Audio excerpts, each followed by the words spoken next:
پیارے دوستو السلام علیکم۔ دوستو ایک عابد گزار جو رات و دن اللہ کی عبادت کیا کرتا تھا، ایک وقت وہ آتا ہے کہ اس عابد گزار کا اللہ نے امتحان لیا اور اس کے گھر میں غریبی آ گئی۔ دوستو اب یہ اتنا غریب ہو گیا، اس کے گھر میں کھانے پینے کو بھی کچھ نہیں تھا۔ یہ سوچنے لگا کہ آخر میں کیا کروں۔ اس نے اپنے برتنوں کو دیکھا تو اس کے گھر کے اندر ٹوٹے پھوٹے برتن اس کو نظر آئے۔ اس نے ان برتنوں کو اکٹھا کیا اور بازار کی جانب روانہ ہو گیا۔ یہ شخص بازار پہنچ گیا۔ بازار جانے کے بعد اس نے کافی لوگوں سے معلومات کی اور لوگوں سے کہا کہ میرے مال کو خرید لو، لیکن کسی نے اس کے ٹوٹے ہوئے مال کو دیکھ کر، اس کے ٹوٹے برتنوں کو دیکھ کر نہیں خریدا۔ دوستو پھر یہ اچانک اپنے گھر لوٹنے لگا۔ راستے میں ایک شخص آتا ہے جو بالکل بیکار مچھلی لے کر آتا ہے، اور اس مچھلی کو دیکھ کر یہ شخص اس سے کہتا ہے کہ آپ میرے یہ برتن رکھ لیجئے اور مجھے مچھلی کو دے دیجئے، میں اس سے اپنے بچوں کا پیٹ بھر لوں گا۔ تو وہ شخص کہتا ہے کہ یہ مچھلی تو خراب ہے، آپ اس کو کیوں کھائیں گے؟ یہ بالکل بیکار ہو چکی ہے، میں اس کو پھینکنے کے لیے جا رہا ہوں۔ لیکن پھر اس شخص نے وہی بات دہرائی جو عابد گزار تھا۔ اس نے کہا کہ میں اس سے اپنے بچوں کا پیٹ بھر لوں گا، آپ مجھے یہ مچھلی دے دیجئے۔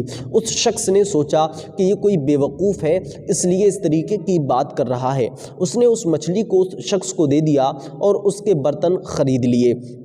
اب یہ مچھلی کو لے کر اپنے گھر پہنچتا ہے اور گھر پہنچنے کے بعد اپنی بیوی کو یہ مچھلی دے دیتا ہے۔ جیسے ہی اس نے اپنی بیوی کو وہ مچھلی کو دیا، اس نے کہا کہ اس مچھلی کو بناؤ اور اب ہم اس مچھلی کا کھانا کھائیں گے۔ دوستو ابھی اس کی بیوی مچھلی کو بنانے لگی۔ جب یہ مچھلی بنانے کے لیے بیٹھتی ہے تو دیکھتی ہے اس مچھلی کے اندر سے کچھ موتی گرتے ہوئے نظر آئے۔ اس شخص نے اپنے شوہر کو، بیوی نے اپنے شوہر کو بلایا اور بلانے کے بعد کہا کہ اس مچھلی کے اندر سے کچھ موتی نکلے ہیں۔ اب اس موتی کو دیکھ کر اس عابد گزار نے کہا کہ اگر اس موتی کے اندر سراغ ہوگا تو یہ کسی کا استعمال کیا ہوا ہے، یہ کسی کی امانت ہے، ہمیں اس کو واپس کرنا ہوگا۔ اگر اس کے اندر سراغ نہیں ہے تو یہ اللہ نے ہمیں رزق دیا ہے۔ دوستو اب یہ دیکھتے ہی دیکھتے اس موتی کو دیکھتے ہیں، اور دیکھنے کے بعد پھر اس نے اس موتی کو اٹھا کر ایک سونار کے پاس لے جاتا ہے، اور اس سونار کے پاس جانے کے بعد اس سے دریافت کرتا ہے کہ یہ آپ میرا موتی کتنے روپے میں خریدیں گے؟ سونار جب اس موتی کو دیکھتا ہے تو حیران رہ جاتا ہے، اور اس شخص سے سوال کیا جاتا ہے، اس عابد گزار سے پوچھا جاتا ہے کہ آپ کے پاس یہ موتی کہاں سے آیا؟ تو اس عابد گزار نے کہا کہ یہ مجھے میرے اللہ نے عطا کیا ہے۔ اس شخص نے، اس سونار نے کہا اس کی قیمت بہت زیادہ ہے، لیکن میں آپ کو صرف اور صرف 30,000 درہم دے سکتا ہوں۔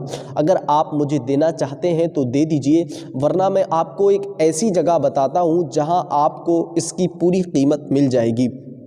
اس شخص نے کہا ٹھیک ہے، مجھے آپ اس کا پتہ بتائیے۔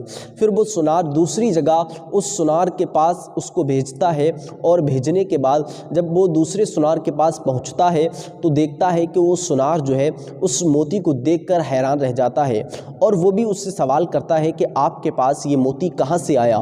اتنا قیمتی موتی آپ کے پاس کہاں سے آیا؟ اس نے کہا کہ یہ مجھے میرے اللہ کی جانب سے عطا کیا گیا ہے۔ دوستو یہ بات سن کر سونار حیران رہ گیا، اور اس نے کہا اس کی قیمت میں آپ کو 70,000 درہم دے دوں گا۔ تو اس شخص نے کہا ٹھیک ہے، آپ مجھے 70,000 درہم دے دیجئے۔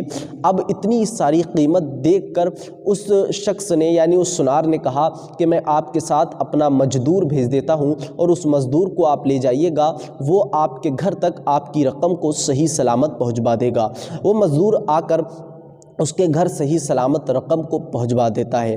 پیارے دوستو اللہ نے پہلے اس بندے کا امتحان لیا، پھر اللہ نے اس کو بے انتہا رزق دیا۔ اب پھر اللہ کا امتحان ہوا، پھر ایک فرشتہ انسانی شکل میں آتا ہے، اور اس کے پاس آنے کے بعد کہتا ہے کہ آپ کے پاس جو اللہ نے آپ کو رزق عطا کیا ہے اس میں سے آدھا مجھے دے دو۔ دوستو یہ بات سن کر اس شخص نے آدھا رزق جو اللہ کی طرف سے اس کو عطا کیا تھا 70,000 کا آدھا اس نے اس شخص کو دے دیا۔ تو اس نے کہا کہ مجھے یہ تمہارا مال نہیں چاہیے، میں صرف تمہارا امتحان لے رہا تھا اور میں اللہ کا بھیجا ہوا فرشتہ ہوں۔ اللہ نے تمہیں رزق عطا کیا تو اللہ نے تمہارا امتحان لیا۔ پیارے دوستو، اللہ چاہے تو کچھ بھی کر سکتا ہے۔ اللہ نے قرآن میں فرمایا وَتُعِزُّ مَن تَشَاءُ وَتُذِلُّ مَن تَشَاءُ، وہ جسے چاہے عزت دے اور جسے چاہے ذلت دے۔ امید کرتا ہوں یہ ویڈیو آپ کو پسند آیا ہوگا۔ اس ویڈیو کو لائک کر کے اپنے دوستوں میں ضرور شیئر کیجیے گا۔ ملتے ہیں انشاءاللہ آنے والے ویڈیو میں۔ السلام علیکم ورحمۃ اللہ وبرکاتہ۔